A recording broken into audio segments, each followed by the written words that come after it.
Ngo-2020 owayeyimeya yaseGoli nelungu le-DA uHerman Mashaba wasungula elakhe iqembu Action SA ethembisa ukuletha ushintsho. Ngonyaka owedlule loyo owayehola i-DA uMusi Maimane naye uvuke ngelakhe iqembu eliyikhaya labo bonke abaholi abazimele. Ngenyanga edlule obeyilungu le-Action SA Gauteng uBongani Baloyi naye ushenxile kuleli qembu wamemezela elakhe ishuluva nathi lizolethela abantu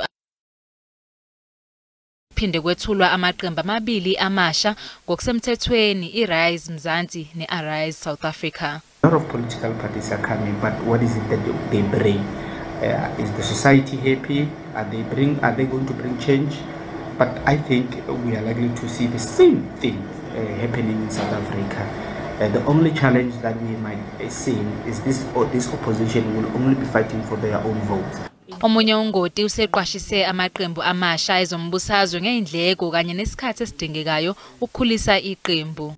You need to be able to form a party that would have a following from Cape to Messina, from Mpumalanga to Mafikeng, and that requires a lot of hard work which is associated with resources. Lamaqembu ke sekuzofanele aqhamuke namaqhinga okukhankasa ukuze abantu baseNingizimu Afrika bawathembe.